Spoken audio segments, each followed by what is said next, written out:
Assalamualaikum warahmatullahi wabarakatuh. Perkenalkan, nama saya Muhammad Golvin Wijayakusuma, mahasiswa dari Universitas Pelita Bangsa dari Fakultas Teknik, Prodi Teknik Informatika dengan NIM 31221062. Pada video kali ini saya ingin membahas materi mengenai sistem terdistribusi.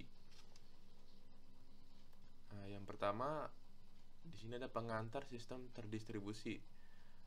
Sistem terdistribusi telah menjadi fondasi dari banyak layanan modern yang kita gunakan setiap hari, dari media sosial hingga layanan penyimpanan cloud. Sistem ini memungkinkan berbagai perangkat komputer untuk bekerja bersama-sama secara efisien. Nah, pada video ini kita akan mengeksplorasi konsep dasar dari sistem terdistribusi, kemudian arsitekturnya, protokol komunikasi, serta implementasi nyata dalam kehidupan sehari-harinya. Oke, next. Yang pertama di sini ada konsep dasar sistem terdistribusi. Sistem terdistribusi adalah kumpulan dari komputer yang terhubung dalam suatu jaringan, yang berkomunikasi dan berkoordinasi satu sama lain untuk mencapai tujuan bersama. Setiap komputer dalam sistem ini, yang disebut sebagai node, bekerja secara independen namun kooperatif untuk menyediakan layanan atau menyelesaikan tugas yang kompleks. Contoh umum dari sistem terdistribusi termasuk jaringan internet dan sistem cloud computing. Selanjutnya ada karakteristik utama dari sistem terdistribusi. Yang pertama ada transparansi. Sistem menyembunyikan kompleksitasnya dari pengguna sehingga mereka tidak menyadari bahwa mereka menggunakan sumber daya yang terdistribusi. Misalnya pengguna internet tidak perlu tahu di mana server fisik dari sebuah website berada. Kemudian yang kedua ada fault tolerance, di mana ini sistem dapat terus bekerja meskipun ada komponen yang gagal. Misalnya jika sebuah server mengalami kerusakan, server lain dapat mengambil alih beban kerjanya.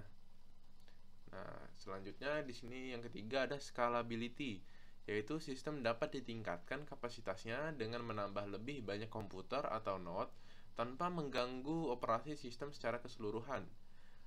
Di sini contohnya itu layanan streaming seperti Netflix, menambah server untuk melayani lebih banyak pengguna. Kemudian yang terakhir dari karakteristik utama sistem terdistribusi ini adalah konkurensi, yaitu mendukung eksekusi simultan dari beberapa proses, memungkinkan banyak pengguna untuk mengakses layanan secara bersamaan tanpa penurunan kinerja. Nah, selanjutnya di sini ada arsitektur dari sistem terdistribusi. Yang di sini ada 3 macam. Yang pertama yaitu client server.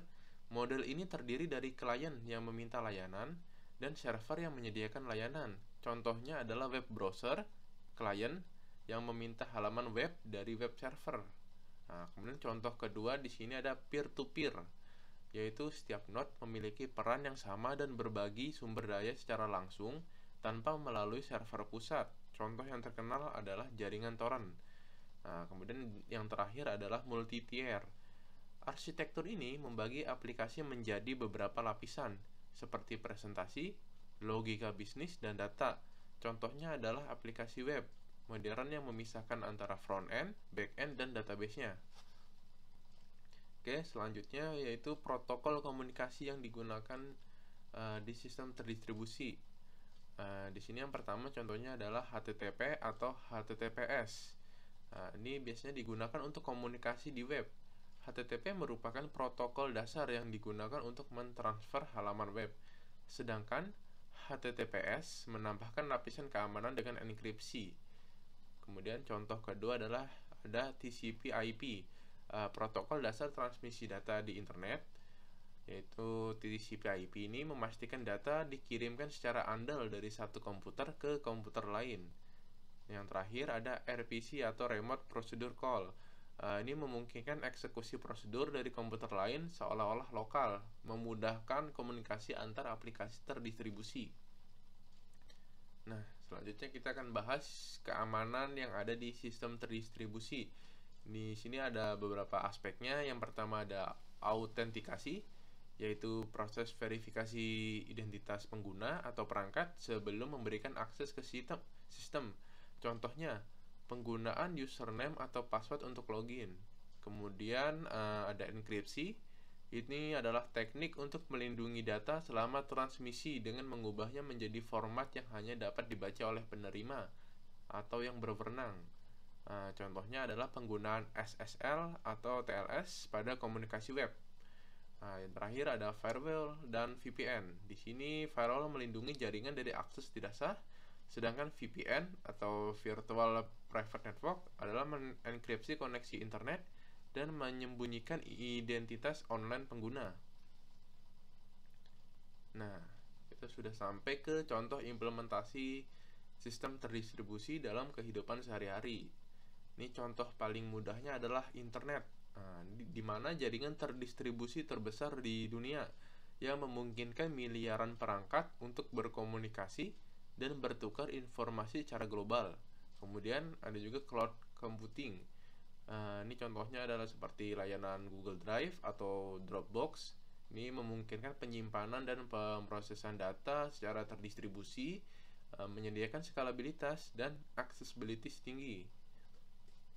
Yang terakhir nih contohnya sosial media seperti Facebook atau Twitter ini menggunakan sistem terdistribusi juga untuk menangani jutaan pengguna dan memastikan ketersediaan konten yang tinggi.